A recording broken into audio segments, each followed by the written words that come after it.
Xin chào các bạn, rất vui được gặp lại mọi người trên Giác Ngộ Đường.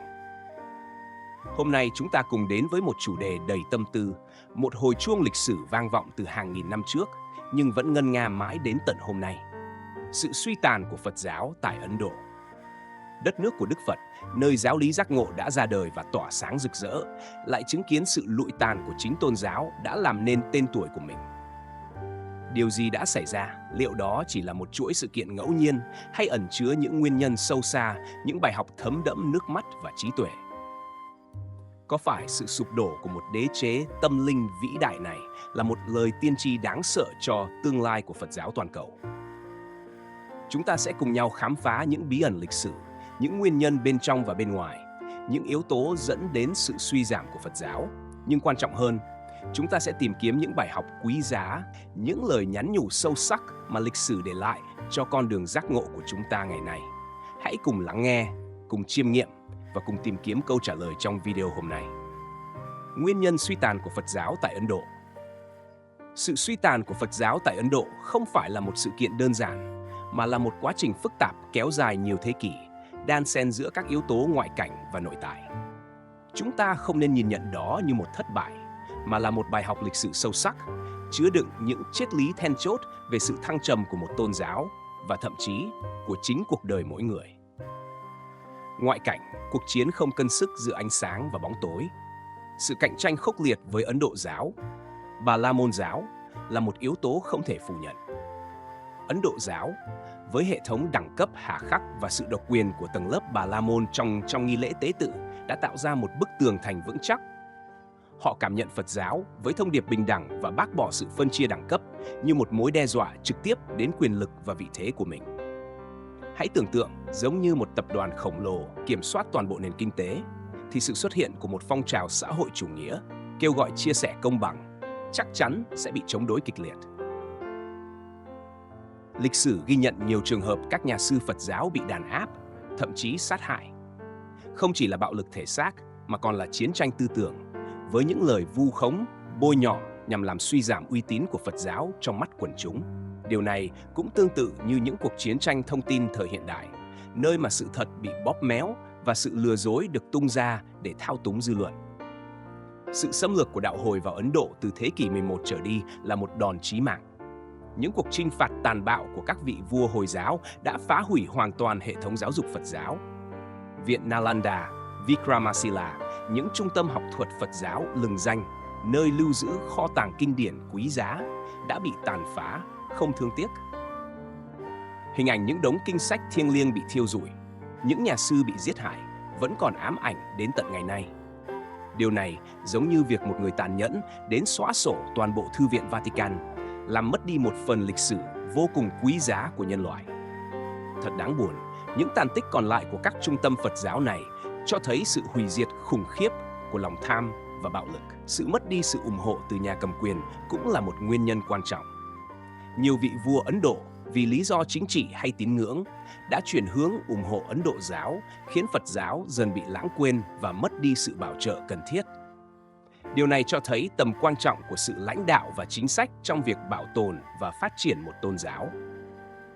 Giống như một doanh nghiệp cần có sự dẫn dắt của nhà quản lý tài ba, một tôn giáo cũng cần có sự bảo trợ, sự suy giảm từ bên trong. Tuy nhiên, sự suy tàn của Phật giáo tại Ấn Độ không chỉ do tác động từ bên ngoài. Những yếu tố nội tại cũng đóng vai trò quan trọng, không kém. Sự suy thoái trong tăng đoàn là một vấn đề đáng báo động. Nhiều tăng sĩ đã không còn giữ được giới luật, sa vào dục vọng, tham lam, làm mất đi lòng tin của quần chúng. Điều này tương tự như một tổ chức lớn, nếu nội bộ tham nhũng thì sớm muộn gì cũng sẽ sụp đổ. Sự đồng hóa với Ấn Độ giáo là một hiện tượng phức tạp. Phật giáo Đại Thừa, với nỗ lực tiếp cận rộng rãi, đã kết hợp nhiều yếu tố tín ngưỡng dân gian, dẫn đến sự pha trộn với Ấn Độ giáo, làm mờ đi bản sắc riêng biệt. Thậm chí, Đức Phật Thích Ca Mâu Ni cũng dần bị đồng hóa với các vị thần trong Ấn Độ giáo, làm giảm đi tính độc đáo của giáo lý Phật giáo. Điều này giống như việc một thương hiệu nổi tiếng bị làm nhái, dần đánh mất đi giá trị thương hiệu của mình. Thiếu tổ chức cư sĩ là một điểm yếu chí mạng. Khác với Ấn Độ giáo, có hệ thống tổ chức cư sĩ vững mạnh, Phật giáo lại thiếu một mạng lưới truyền bá và bảo vệ giáo lý. khiến cho việc đối phó với các đợt tấn công trở nên thụ động. Đây là một bài học về tầm quan trọng của sự kết nối giữa tăng đoàn và cư sĩ, giữa nhà lãnh đạo và người dân. Sự thiếu vắng các nghi thức Phật giáo trong đời sống thường nhật như hôn lễ, tang lễ cũng đã làm giảm sức hấp dẫn của Phật giáo đối với người dân. Tôn giáo không chỉ là lý thuyết, mà còn là một phần không thể thiếu trong đời sống văn hóa xã hội.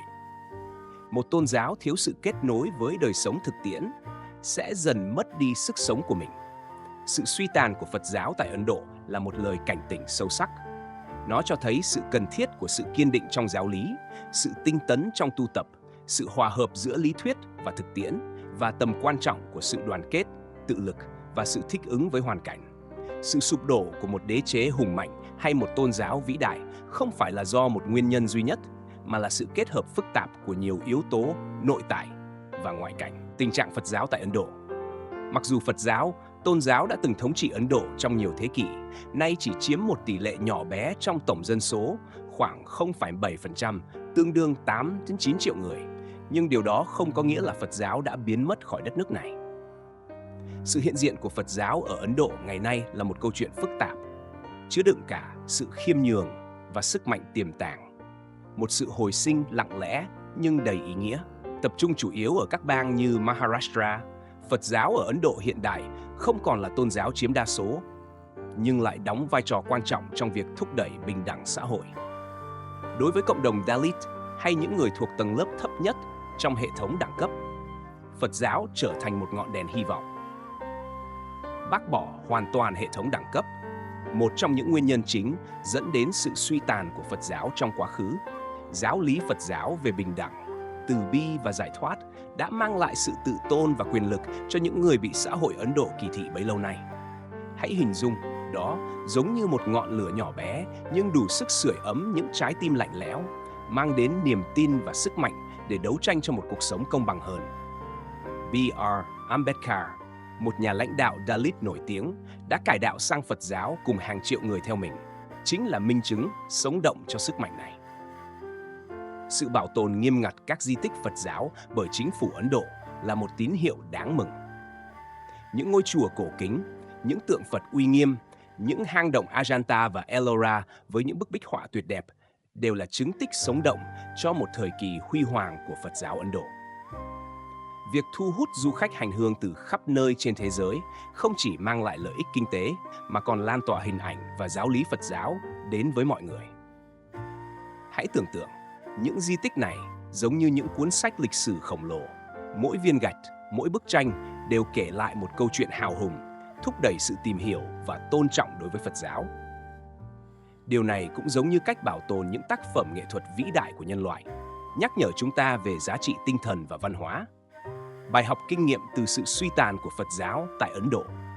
Sự suy tàn của Phật giáo tại Ấn Độ là một hồi chuông cảnh tỉnh, một bài học lịch sử khắc nghiệt mà bất kỳ cộng đồng Phật tử nào, ở bất kỳ thời đại nào cũng không được phép xem nhẹ. Từ bi, trí tuệ, những tinh hoa của Phật Pháp chỉ thực sự tỏa sáng khi được kết hợp với sự tỉnh táo, năng động và một chiến lược phát triển bền vững. Chúng ta hãy cùng phân tích sâu sắc những bài học kinh nghiệm rút ra từ bi kịch này. Vai trò của tăng đoàn trong việc gìn giữ và phát triển Phật giáo là không thể phủ nhận. Sự suy thoái đạo đức của một bộ phận tăng sĩ, việc xa rời quần chúng đã góp phần không nhỏ vào sự suy yếu của Phật giáo tại Ấn Độ. Điều này không chỉ đơn thuần là vấn đề cá nhân, mà là một vấn đề hệ thống. Một tăng đoàn mạnh mẽ phải là một đạo quân tinh nhuệ, thực hành nghiêm túc giới luật, sống giản dị và luôn gần gũi với quần chúng. Họ không chỉ là những người tu hành, mà còn là những người lãnh đạo tinh thần, những tấm gương sáng cho cộng đồng noi theo. Hãy nhớ đến hình ảnh Đức Phật Thích Ca Mâu Ni với cuộc đời thanh bạch, sự từ bi vô lượng đã cảm hóa biết bao nhiêu người. Đó chính là hình ảnh lý tưởng mà mỗi tăng sĩ cần hướng đến. Sự thiếu vắng một tổ chức cư sĩ vững mạnh cũng là một nguyên nhân quan trọng dẫn đến sự suy yếu của Phật giáo. Cư sĩ không chỉ là những người tín đồ mà còn là những người cộng sự quan trọng, là đội quân hậu cần hỗ trợ tăng đoàn trong việc hoằng pháp và bảo vệ Phật giáo. Việc xây dựng một tổ chức cư sĩ hiệu quả, có khả năng truyền bá giáo lý, tuyên truyền và bảo vệ Phật Pháp là điều vô cùng quan trọng. Điều này đòi hỏi sự nỗ lực từ phía cả tăng đoàn lẫn cư sĩ, sự chia sẻ trách nhiệm và sự hợp tác chặt chẽ.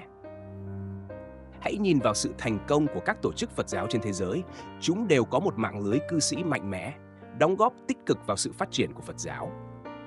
Phật giáo không chỉ là một hệ thống tín ngưỡng, mà còn là một nền văn hóa phong phú.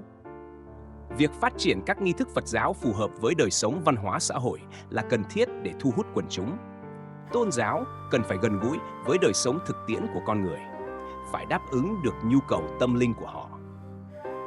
Hãy tưởng tượng, các nghi lễ Phật giáo được tổ chức trang trọng, gần gũi với đời sống của người dân sẽ thu hút được nhiều người đến với Phật giáo. Điều này cũng giống như việc một công ty cần phải đáp ứng được nhu cầu của khách hàng để có thể tồn tại và phát triển.